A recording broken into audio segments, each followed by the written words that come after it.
Hello, hello, hello. Welcome to Coffee Chat with Angie, episode number 16, where we talk about eco-friendly ideas, fighting against the shit stem of the bully dozer. All right. um. Okay, so this is episode number 2 of the library. One day after a plane crashes into the ocean,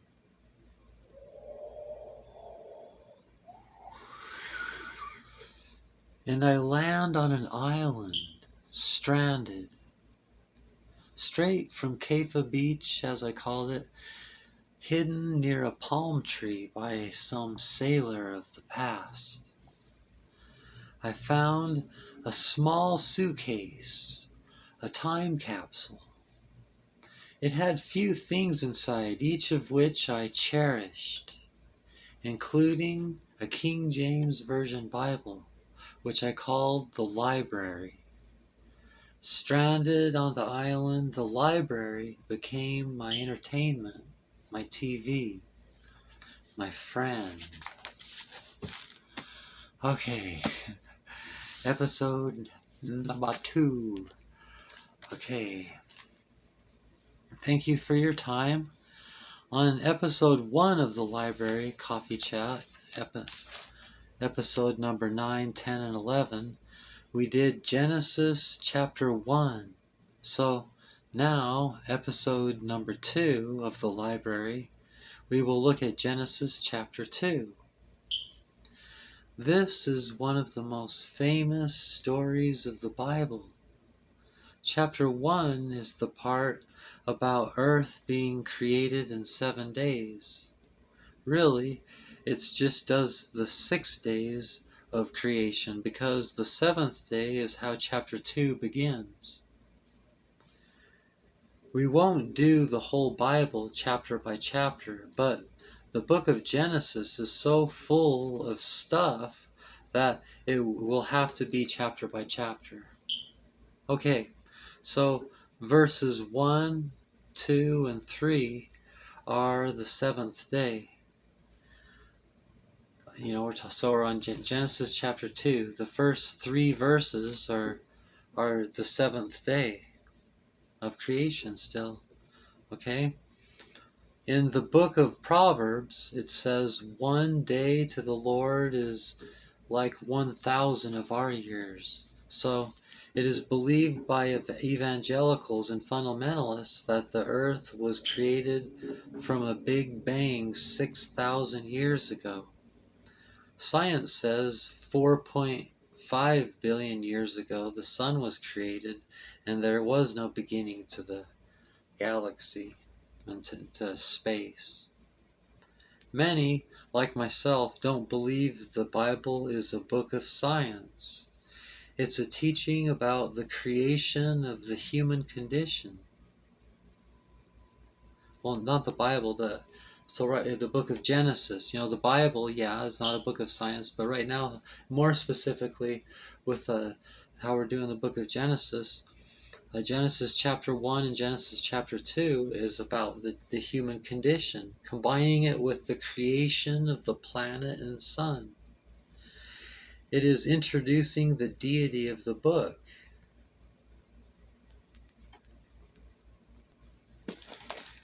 So like chapter 2, verse 1, then the heavens and the earth were finished, and all the host of them. And on the 7th day God ended his work which he had made, and he rested on the 7th day from all his work which he had made. And God blessed the 7th day and sanctified it, because that in it he had rested from all his work which God created and made. So those are the first 3 verses. Then it's the 7th day.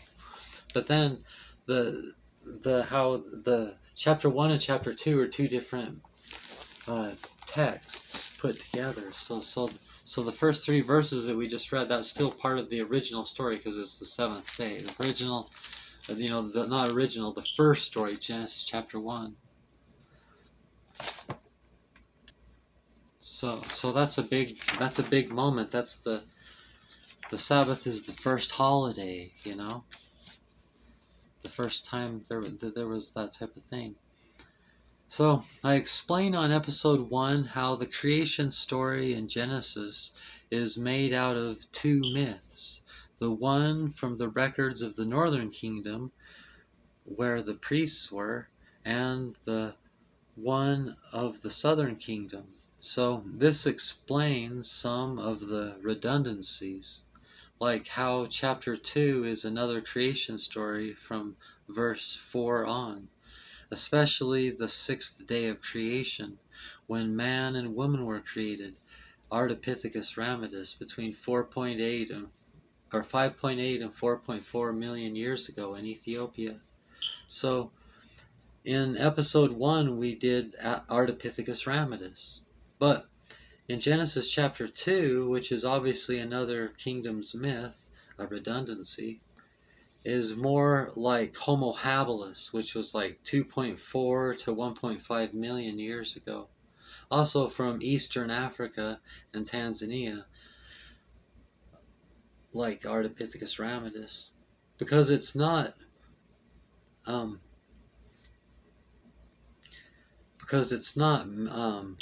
on a second. In Hebrew, the name Adam in Hebrew means mankind. Of course, we are updating what the Bible text says with what we have learned through science and archaeology. I don't know about you, but I don't care what some ancient people believe scientifically about creation, as far as what I'm going to believe happened. Or more like medieval interpretations at translation on ancient people's out-of-date beliefs about such matters. Let's not throw the baby out with the bathwater and see what we can salvage from this fable, from this myth. Let's find the teaching or a story. In verse 7 it says, Jah created mankind from the dust of the ground, mud, clay, mud and dust and breath. Our bodies are our temples, our vessels. From dust we came, and unto dust we will return. They are like a tree, a cannabis tree, body of Jah. Sacrament. Rastas believe the breath of the nostrils of the Lord, which is all through the Bible, starts here, and it is cannabis. This is why you see, Rastas always blowing smoke out at the nostrils. We are alive because we have breath, and with cannabis smoke, the Spirit of the Lord goes into the bloodstream. Blood fire, the Holy Ghost, THC, the wisdom weed of Solomon. Living things are always alive because we breathe. Yes, I. You see, priests in many cultures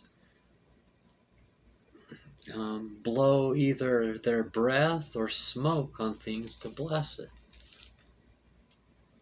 Okay, then in verse 8, Jah puts a man named mankind, Adam means mankind, in Ethiopia, which is called the garden. Verse 9, it says, Jah created Adam to be vegetarian. So this is before the fall. Things are still perfect. Some call it the sin, the original sin, but the word sin is not in the original text. Just a word that means to step down, to be demoted. Like, oops, we shouldn't have hired you as manager, but rather just as regular associate. Sorry, but you don't get it. Let's reassign you, not sin. So yeah, vegetarian, verse 9. And the tree of life, the Sephiroth, is in the mind, things are created first in the mind. Here it is called the mists of the garden. It is a real place. Is it a real place or in the mind or both? See? So you're all the Kabbalah. Adam didn't do the Kabbalah. The Kabbalah wasn't practiced until, hello, we're modernizing this. We know that it's just a fable. It's just a myth.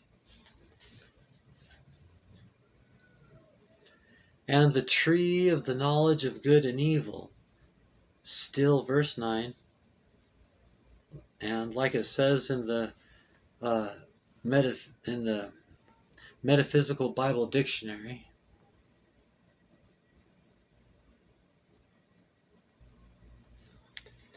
trees represent nerves, and nerves are expressions of thought, of unity, of thoughts, of unity. They connect thought centers. In Ezekiel 47:3, or is that 47:9? 7. 47:3. One trees growing on both sides of the river represent the nerves radiating from the spinal column and connecting and unifying the whole organism through the nerve fluid. The tree, Genesis 2, verse 9, signifies the connecting link between earth and heaven, between body and mind, the formless and the formed. Quote, every tree that is pleasant to the sight, end quote, pertains to the perceptive faculty of mind. It is always pleasant to perceive truth. The substance of spiritual thought is the food that is good. The tree of life, also in the midst of the garden, represents the absolute life principle established in man consciousness of divine mind, love universal. The roots of the tree of life are centered in the solar plexus region, and they are symbolized in the physical organism by the nerves. The generative center in the loins of man is the point at which the physical man contacts life. But when consciousness has been redeemed and man has placed himself in the garden through I am, Yahweh, he contacts the tree of life at the solar plexus region, or heart center, and from this center exercises authority and dominion over the whole current of life in the organism. The tree of the knowledge of good and evil represents the discerning capacity of mind. Man first perceives truth, then he must discern the relation of ideas before perfect activity is set up within him. Yahweh told Adam to avoid the tree whose fruit was a knowledge of good and evil, for in the day that thou eatest thereof, thou shalt surely die. It is evident that this tree is closely related to individual free will, which is in direct touch with the serpent or selfhood. So most of this is right out of the Metaphysical Bible Dictionary, but I'm also paraphrasing. In that state of consciousness or day, the individual shall surely die.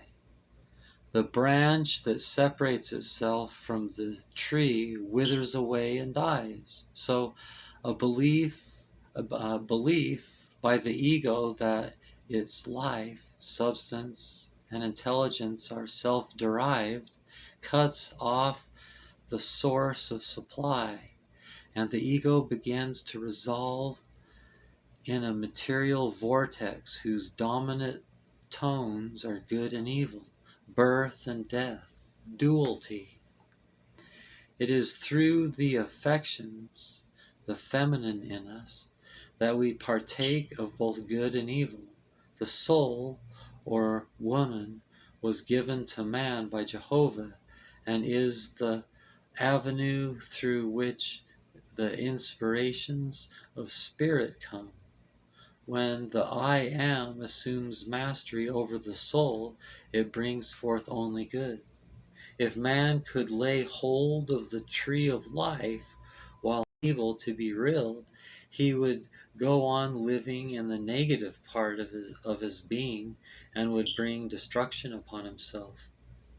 Man lost consciousness of his divine nature and spirit, blood fire, and so must begin again to lay hold of the potential ideas in substance, and must till the ground from whence he was taken.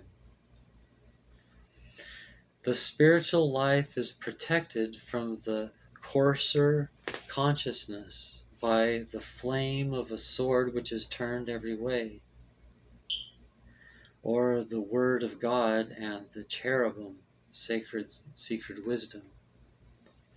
Man can regain entrance into Eden only by being born again of spirit. The tree of life in Revelations 22:2 is cannabis. It is also a real plant of the ground, Genesis 2:9, which bears its fruit every month. It is absorbed into the blood when drank worthily, if it's Jah will. This is called blood fire.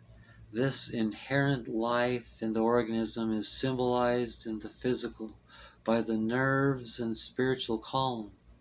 The spiritual column represents the tree. The nerves, which carry vibration, the branches and the veins, like veins and leaves, carry the living waters, are why the tree is alive. Every month a transmutation of the living waters takes place under divine order.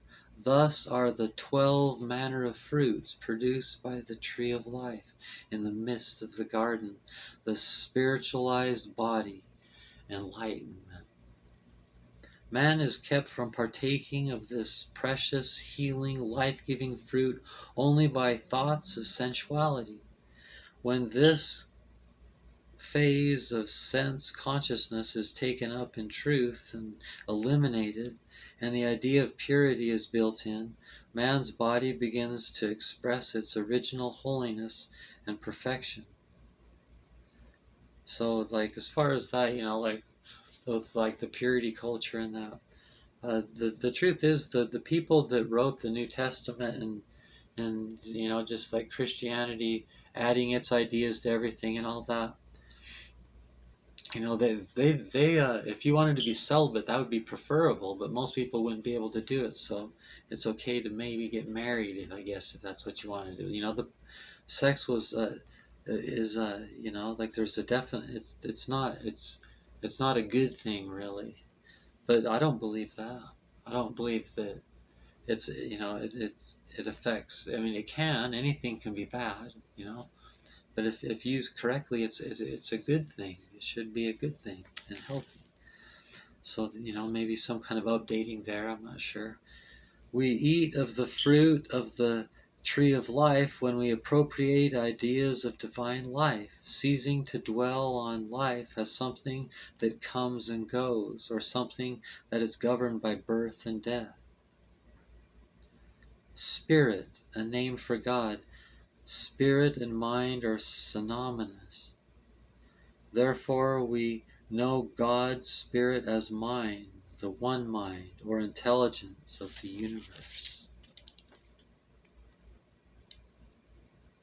So, like in the creation story, and then just other times, Jesus uses the term heaven and earth. What's this heaven and earth thing, Of course, if you've listened to my episode, I can't remember which episode it is of Coffee Chat with Angie, about how the title is like I don't believe in hell, and I go over that heaven and hell is a state of consciousness that happens in the now. It's not a place where you go. That's why Jesus describes it as states of consciousness. The kingdom of heaven. The kingdom of heaven, or of the heavens, is a state of consciousness in which soul and the body are in harmony with divine mind. Like in Matthew 13 when Jesus talks about it. Okay, heaven and earth. What's this heaven and earth business? two states of mind, the ideal and its manifestation. Revelations 21:1. We are to have new ideas with manifestations in the earth to correspond. God idealized two universal planes of consciousness, the heaven and earth, or more properly, the heavens and the earth. One is the realm of pure ideals, the other of thought forms. God does not create the visible universe directly, as man makes cement pavement, but he creates the ideas which are used by his intelligent image and likeness to make the universe. Thus, God's creations are always spiritual. Man's creations are both material and spiritual according to his understanding. It is important to know that heaven and earth, or spiritual and seemingly material planes, are states of mind primarily, and that we, as a race, are in the midst of their expression.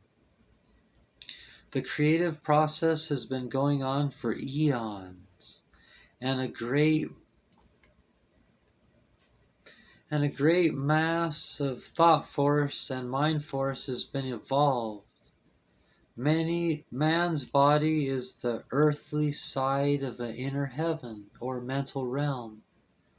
The I has fluctuated for ages between these two planes of consciousness. An incarnation in the body is followed by a vacation in the soul, and these two are gradually getting closer and closer together. When they are united, one love, the new man in Christ Jesus will step forth, and the weary round of incarnation and reincarnation will cease. You will be an angel at Jah's service, and so one with Jah, one love, forever. This road to heaven is a mystical inward function of one's heart, in plain words, to be born again. Yeah, hell. One does not have to die in order to go to hell any more than one has to die to go to heaven. Both are states of mind and conditions which people experience as a direct outworking of their thoughts, beliefs, words, and acts. If one's mental processes are out of harmony with the law of man's being, they result in trouble and sorrow, dukkha. Mental as well as bodily anguish overtakes one, and this is hell. The English word hell is from the Saxon verb hellen, to cover or conceal, and intrinsically is no place of torment, and has never smelled of brimstone and fire. They just made that up. Okay, now that we have defined the symbols, we can go back to a rational, larger picture view. The context. So, as I have said, the king's priests took two records and put them together to unite two kingdoms, centralizing it on Jerusalem, where the king lived. Genesis chapter 1 and chapter 2, two myths made one in Genesis. Introducing the book's main characters, Yahweh, the prophet, and you, the individual. But in the creation myth, it's introducing Yahweh and you. Both can be one within. And this is spirit, Jah, the human condition. Genesis chapter 1 has first the sun created, let there be light, then earth, but it's a ball of water, no land. Then land appears and has plants, land. And then birds and whales, and then beasts and apes, including humans. And then she rests. Jah rests on the seventh day. But the second myth, Genesis chapter 2, it happens in a completely different order. So Genesis 1 it is plants, then birds and whales, then beasts and apes, including Adam. Chapter 2, it is first land and plants, so that's the same. Then humans, then animals, then birds, then Eve. So a completely different order. Verse 10 begins the land, Ethiopia, East Africa, describing it as having a major river that becomes into four rivers called heads, river head rivers, river heads. The first river, Pison, verse 11, comes from Havilah, a land known for gold. See how we can know scholarly things about the Bible? Gold. Did Adam use gold? Did he know what gold was? No, he didn't. Gold wasn't used until more like 5000 BCE. The Egyptians wore gold jewelry. Anyway, it also is good for growing the best cannabis and Havilah. And it has awesome onyx stones. The word bdellium in verse 12 means a gum of some kind used as a drug, but possibly a stone. Rastas say it was a gummed up ball of keef of cannabis, natural hash, what later would be called resin. Many resins were burned as incense, the temple incense. It was mostly called cannabusum. I will leave a link in the description about it. Cannabusum comes from two words, canna, meaning cane or hemp, and bosom, meaning aromatic resin, so incense. So Havilah was good for hash, gold, and onyx stone. Numbers 11, verse 7 also mentions bdellium. Some Bible translations just put aromatic resin, which is a better choice. Just, why not just, anyway. Sometimes the Bible calls cannabis many things in the translation. Sweet cinnamon, calamus, sweet cane, to name a few, that just, likely could have been translated, those just as likely could have been translated cannabis. In Hebrew, of course, cannabusum evolved to cannabis, then cannabus. Latin, of course, comes from Hebrew, obviously at times. In Latin, it's cannabis, meaning useful. Then in verse 13 is the second riverhead, and the river is Gishon, which comes from the land in Ethiopia, verse 13. See, so the Garden of Eden's in Ethiopia, and that's what science says. Why argue it? Yeah, Garden of Eden's in Ethiopia. See, why don't apologists use that?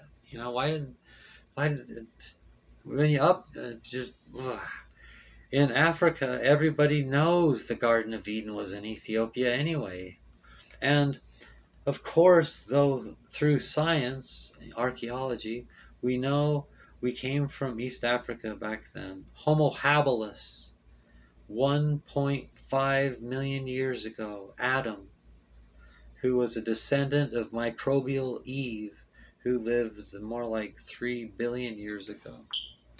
Again, Adam means mankind. Then, verse 14, the third river, Hiddekel, which comes from east of East Africa, from way east towards Assyria.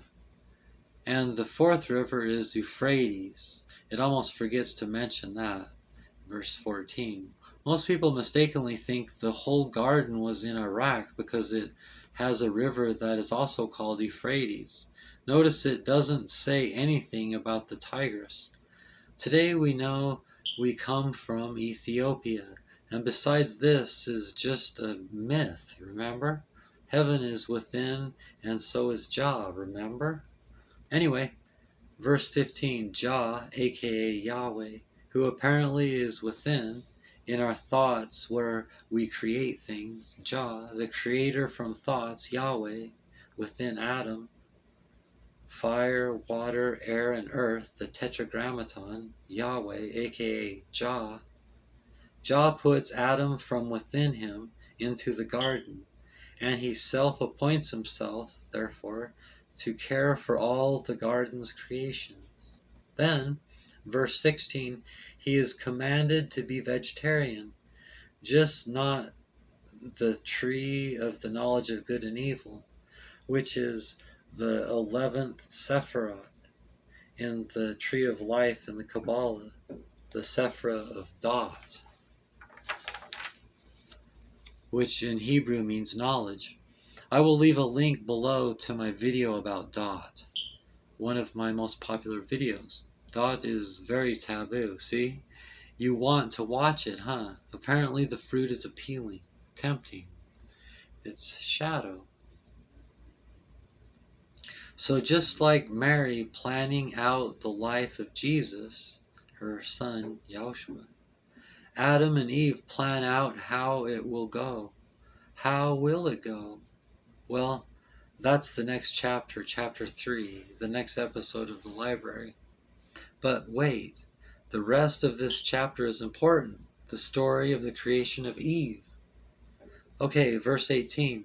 Adam goes around Ethiopia inventing language, naming things, as it's called.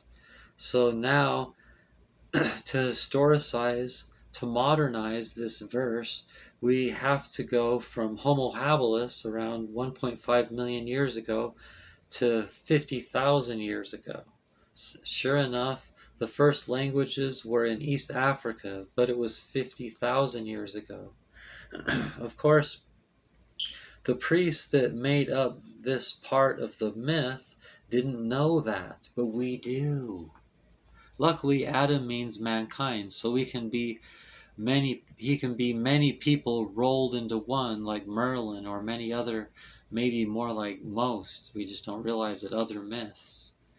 But even with all the plants Adam could eat, and names for everything, called language, even then, Adam was lonely. So Jah, in other words, within Adam, an idea was born, like a hermit's lamp.